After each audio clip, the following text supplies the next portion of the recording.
This is Daily Blast Live. We're talking about what you're talking about. You all ready for this? Dun dun dun dun dun. This is a sham. No. Y'all, just stop. Welcome to DBL. It's Monday, October 11th. I'm Tori here with Jeff Now. We're so grateful that you're joining us. First off, it's a federal holiday, Columbus Day, but a number of states are now recognizing today as Indigenous Peoples Day. It's a day to celebrate the contributions of Indigenous people to society and to honor their place as the first inhabitants. Also over the weekend in California, the governor signed a number of new laws that many are calling woke. Let's just slide that right in there. I know. Do y'all want to talk about that? Let's get to it. No, let's get to it. Okay, but we are going to talk about this as a theme of wokeness here, right. So follow me. First, high school students in California will be required to take an ethnic studies class in order to graduate. Next up, the state is issuing a ban on the sale of gas-powered lawnmowers, leaf blowers, and other lawn care equipment. Finally, large retailers are now required to have gender-neutral toy sections starting in 2024. Wokeness is the theme of the day. Talk to me about what you feel about this and Indigenous Day. Go ahead, Jeff. It's the theme of the year. Let's say, maybe the last two. Let's start with the first one. Indigenous, more history. Yes. Is that what they're trying to say? Yes. More history? Yes. But more focused on ethnicity, right? That's fine. I'm all for that. I think you need to do that. I don't think we learned enough and about certain things when I was growing up, so I think they need to change that anyway. I like that one. The gas thing, sure. That's fine. Let's get to the other one, the woke culture, the aisles. Is that necessary?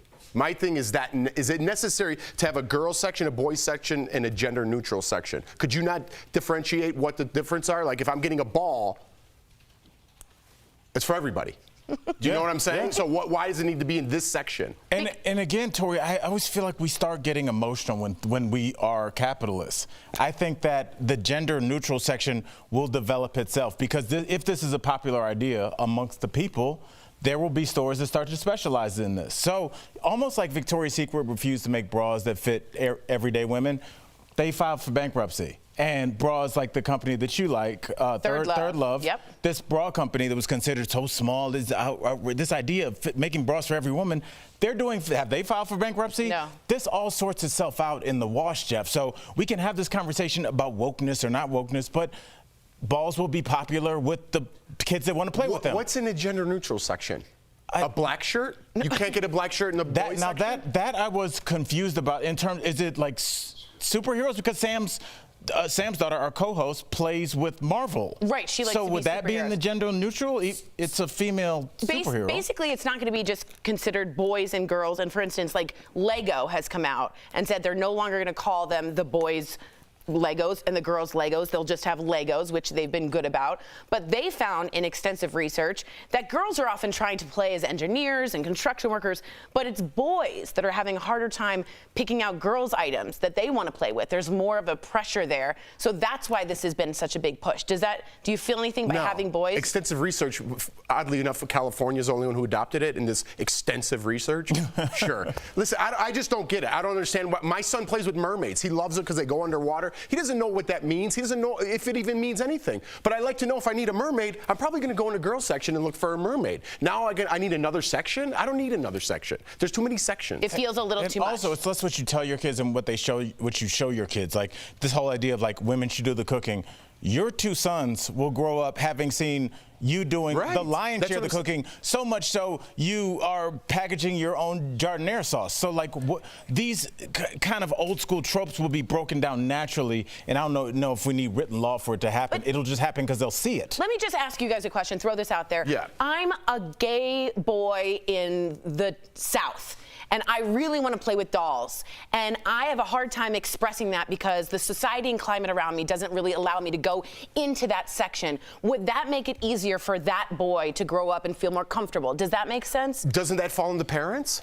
Why should that fall on the department store? That should fall on your parenting skills. If my son is involved in that, I'll take you to the girls' side. I have no problem buying my son a mermaid, like I just said. But it's just when you make these rules to try to, support everybody, and everybody who's woke is like, I'm totally down with this. You don't even know why you're down with this. You're just saying that because society is telling you to say that, right? And we can't just give in to every single thing that woke culture throws out there. The school thing, totally down for. Other things I'm totally down for. But to just support people, and then now I'm going to be judged if I bought something from the boys section as opposed to the gender neutral section. It's a lot. It's a lot. And people agree with you. Even though it's not a big deal, I really don't care. I'm just making the point. Exactly. A lot of people agree with you.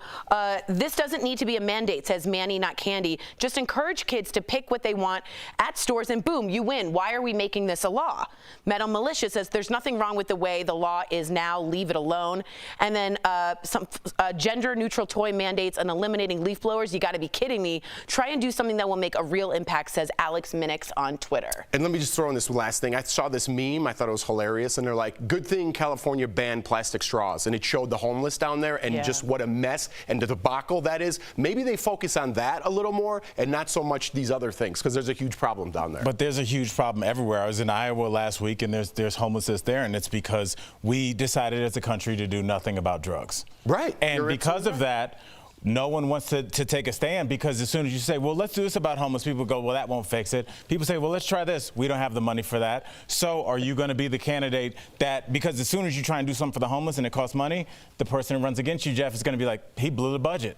So again, we're in the cycle where every major city, you cannot transverse downtown because you are stepping over human beings, because we as a whole have decided to do nothing about it. Nobody went to jail for the opioid crisis. Nobody. The Sacklers are doing just fine. So when we live in that world, we then can't turn around and go, what's up with all these homeless? So this is on us as well. Interesting. Really good discussion, guys. All right. People are writing in, if you're going to offer classes about cultures, then let's bring back civics courses and teach young students about what democracy and how our government works, says Just Me. I'd also like home economics. Our school didn't have home ec because it was sexist. I didn't know how to bake a chicken for a long time. I'm being serious. I didn't know how to mop. I'm betting you still don't know how to bake a chicken. I cook a great chicken. I cook a great chicken. You just know that Tori has one recipe to just remove all the flavor from the chicken. You're so irritating. So it just tastes like rain. I make Jewish food. It's full of flavor. Give me a break. What food? Let's stay here. Let's stay here. I can't. They're telling me to move on. She's trying to use a big word to get us to move on. And then she felt like, I'll just throw that out there and move on to the next story. No. What Jewish food do you cook? I like charoset. I make gefilte fish. I make matzo ball soup. I make the horseradish that goes on top of the gefilte fish. You jar pickled fish. Sure. Well, I'm trying to be better. All right, we do have some good news. I'm moving on from Dr. Fauci and the pandemic. Here's what he had to say about Halloween and gathering again indoors. Let's take a look. You can get out there. You're outdoors for the most part, at least when my children were out there doing trick-or-treating. And enjoy it. I mean, this is a time that children love. It's a very important part of the year for children. I know my children enjoyed it. How long do you think it will be until it's safe for vaccinated people to once again be indoors without a mask? As the dynamics of the outbreak, namely the amount of virus circulating in the community, goes down, I hope we'll be able to pull back on some of those restrictions. Halloween, is the kidlets going to be trick-or-treating? Good question. We don't call them that. Oh.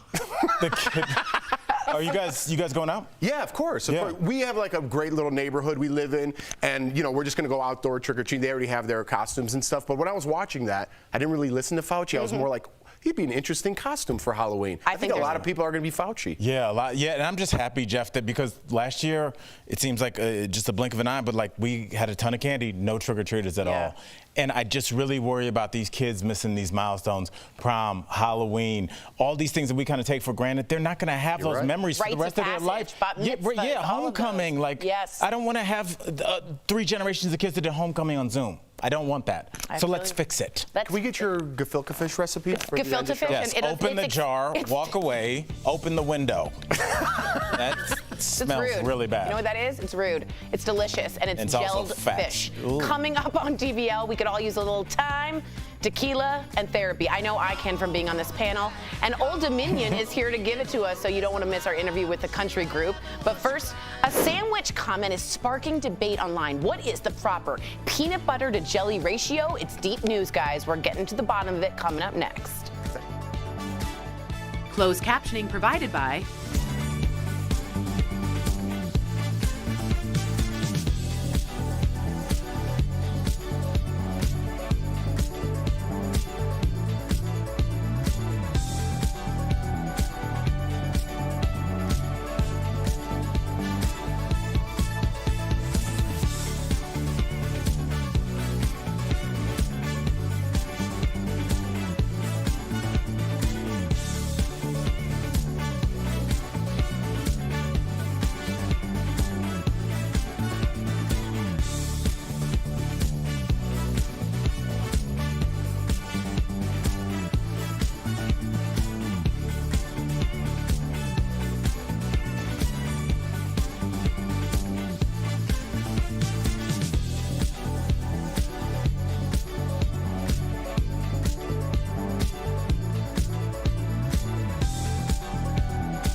All right, Tori, what'd you Well, say? he says, when my son, this is T-A-Q-K,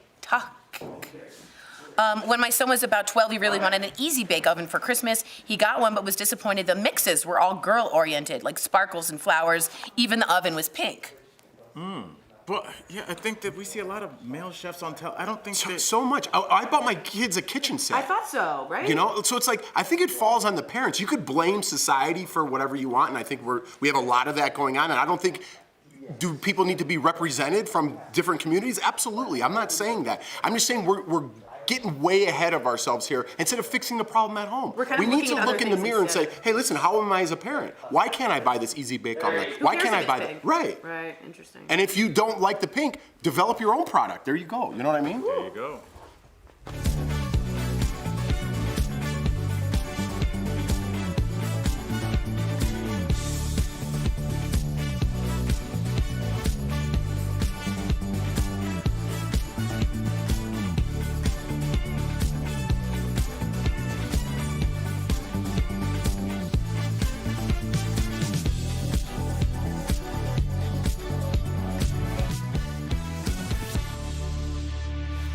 Welcome back to DBL. Last night's NFL game was delayed due to weather, and during the delay, one of the reporters brought up that the players were upset by the peanut butter and jelly sandwiches that were served. Let's take a look at this hard news.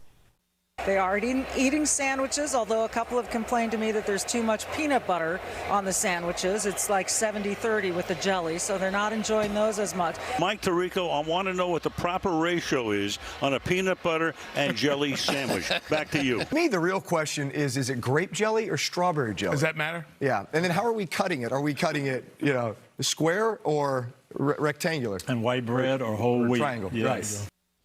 Oh, man. This, of course, has sparked a huge debate online. We know, it's PB&J. But what is the proper ratio of peanut butter to jelly? We have a chef here on the show. What do you think? I'm not a proper chef. Let me just pull back the curtain a little bit. This in business means stretch. They had to stretch for like an hour and a half. Jeff, so they were running out of things to talk about. I was going to text you last night because they were, we just can talk forever. They were like, so, Jeff, your jacket. So, hence the peanut butter and jelly. That's where we're at with it. That was like the dumbest thing I've ever heard. Is it? Because when we showed a picture of that going to break, that was way too much jelly. That's what Jeff said. It's too much jelly. I would say I'm an 80-20 guy. You like peanut butter, 80% to 20% jelly. I just want a little bit of jelly. So you just want the jelly to give a little moisture. A little pop. Can I ask a question? Chunky or creamy? Chunky. Okay. Wow, I don't know if a lot of people agree with you on that. See, first, I'm not the right one. I don't like jelly. I don't like food. You don't like anything. I don't like food that tastes like somebody else chewed it and then put it on my sandwich. I'm sorry. I don't like texture. He doesn't like eggs or bananas? But I'm just saying, step your peanut butter game. Peanut butter, if you want jelly, step your game up. Toast your bread. How about a little circle of honey? Wait. Toast on a peanut butter and jelly? Oh, Jeff, you toast it. No. I'm not eating sad. The softness. You can't have that. No, you have to toast it. I want a little crisp. You don't make it black, just crisp. A little circle of honey or butter to give your bread a little. Yes, to make your bread taste good. The bread is 1/3 of this. It's the softness that's the comfort. You don't want to toast it out hard, crunchy. No. PB&J is the essence of comfort food. It's what your mom and dad gave you when you were crying, when someone pushed you down. You got back up with the PB&J. That's what it is. You ate a lot of peanut butter and jelly. You can also step up and do better. Our parents said we want you to do better than we did, and I took that torch, and I replaced peanut butter with Nutella. All right, come with me. I'm doing a little Nutella and maybe even a little bit of Fluffernutter. You can get some marshmallow. The sandwich. No. I'm making it taste better. No, yes, I care about my life. A classic is a classic for a reason. Yes, but we've improved on classics. Oh. Can I tell you, like in my neighborhood, the Nutella was very popular because it's Italian. Yes. And the bread was like this big. So they'd come to school with like garbage bags, and their sandwiches would be like this Nutella sandwich. That's my type of sandwich. Can I come over after school? That's I want to get over. That's my type of sandwich. Coming up on DBL. Let us know what you guys do. We'll I get on Nutella when I was in Italy, by the way. Yeah, yes. Someone's getting fancy. Country band Old Dominion joins us. Just how hard was it for them to break into the music scene as a group? Coming up next.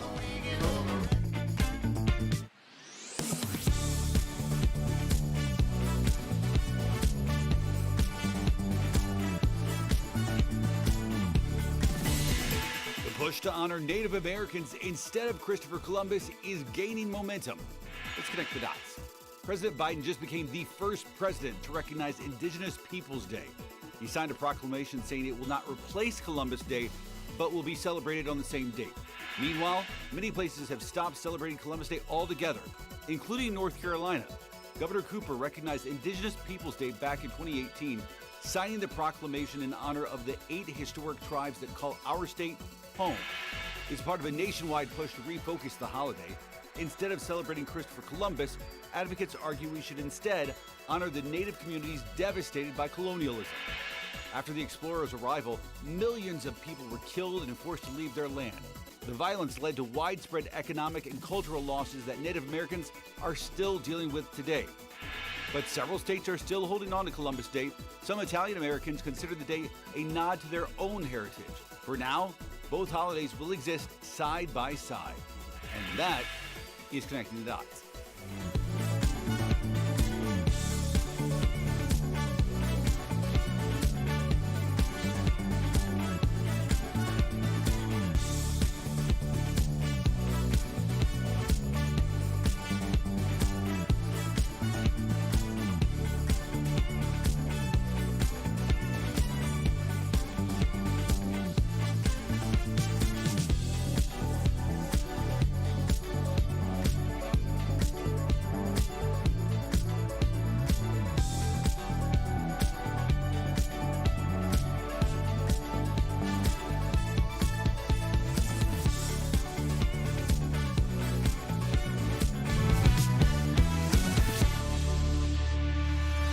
Welcome back, y'all, to DBL. Let's go country. They've written some of the most popular country songs in recent memory. And earlier, we got to chat with the 3 members of Old Dominion to chat about their new album, Time, Tequila, and Therapy. That's today's Chatting with the Stars.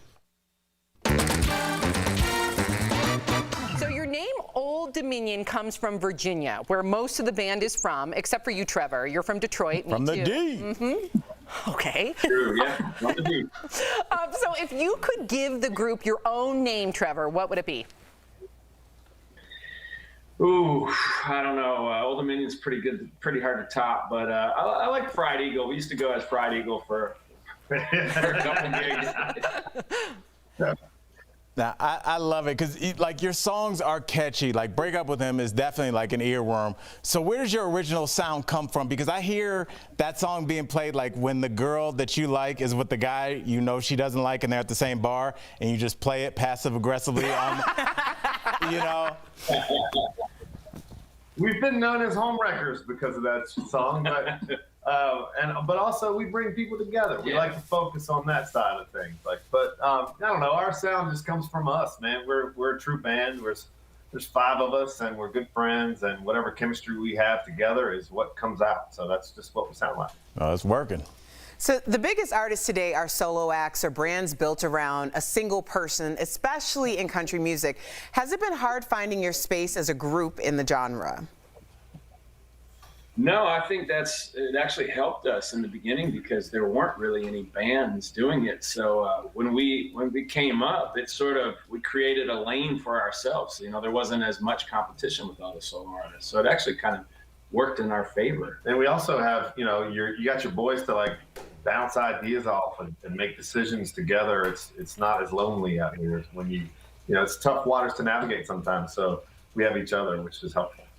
All right, folks, let's talk about your new album, which I could relate with, Time, Tequila, and Therapy, which is a great title.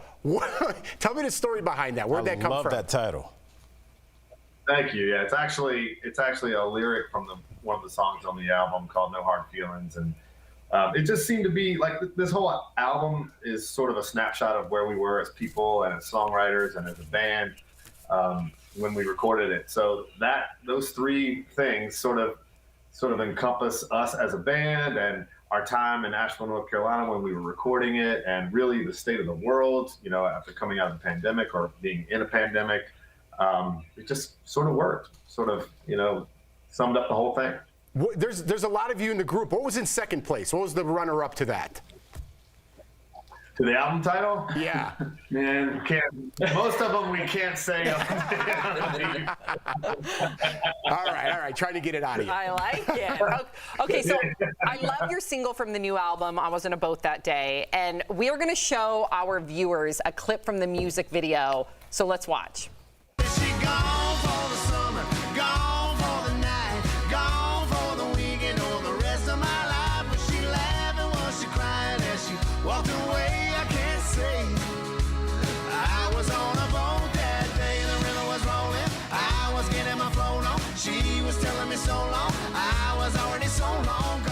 So clearly you guys took the title literally when filming the video. Can you guys tell us how the song and music video came to be? Yeah, well, the song came to be, we had that title for a long time, and but we had never written it, years. And then when we were in Asheville, somebody threw out the title again, and we ended up writing it. And it was so fun to write the song, so fun to record the song. We knew we just had to have some fun with it. So we were down in Key West and got a boat, and you saw what happened. Yeah, that's really like indicator. That's how you know you made it. Is you say, let's have a party on a boat and film it, and suddenly there you are. I love it. When you look at the Break Up With Them video was a whole bunch of work and a whole bunch of acting, and then you get further along the road and you go, well, maybe we just, instead of spending all day working, we spend all day hanging out on the boat. Yeah. I love it. How about we adopt that plan? I know. Let's go to Mexico and go on the booze cruise. I like how you. I like how you went about it as acting. It was a tough day of acting. Yeah. For us. Honey, leave me alone. I'm acting all day. We're method actors, so the feeling was real. Well, let's talk about, seriously, that's that's genius, because anybody who's been on a boat for any reason, my mom has her little pontoon, we pull up all the boat songs. Yes. So this is going to be on our list of boat songs on the pontoon, because, hey, that's what we like to do. Yeah, that's what we do. Hard to have a bad day on a boat. I do love boats. The new album, Time, Tequila, and Therapy, is out now, and you can go get your copy online or in stores. We'll be right back. Remember it like it was yesterday, 'cause it was.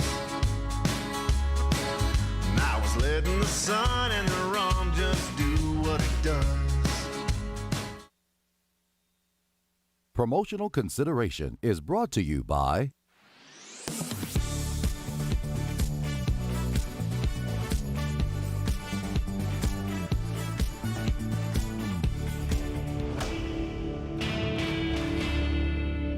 President Joe Biden recently tasked a federal health agency to create a system of vaccine mandates in the workplace. Some viewers have sent us a question related to this.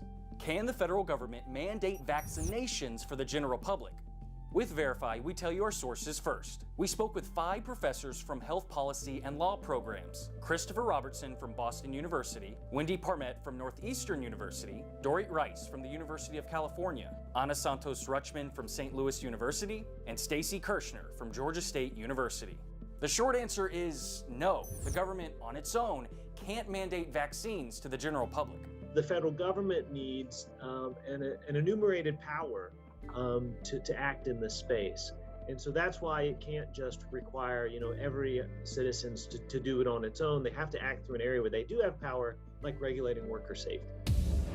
That's why President Biden's administration tasked the Occupational Safety and Health Administration, or OSHA, with creating and implementing a vaccine mandate for America's workforce, not the general public. OSHA exists to provide workplace safety through rules, standards, and inspections.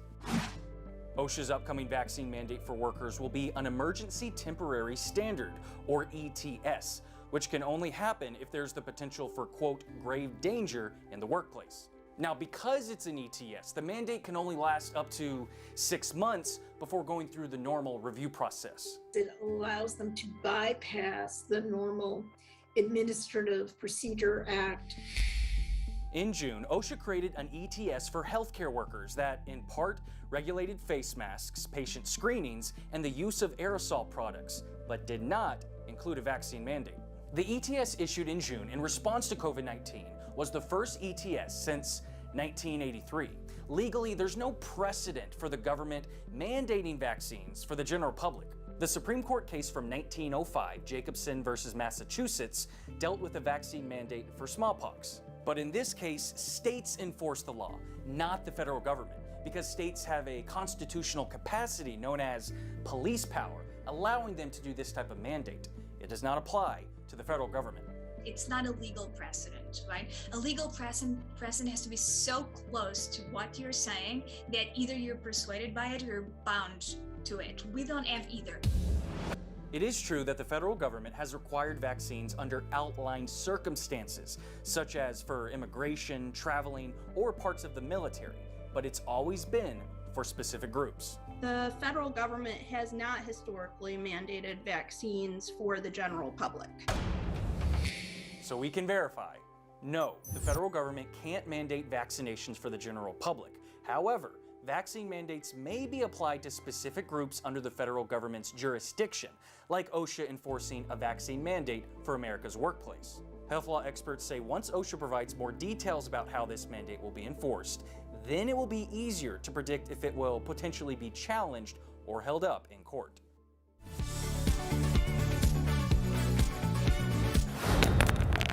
Welcome back to DBL. It's time for a security alert sponsored by Lifelock.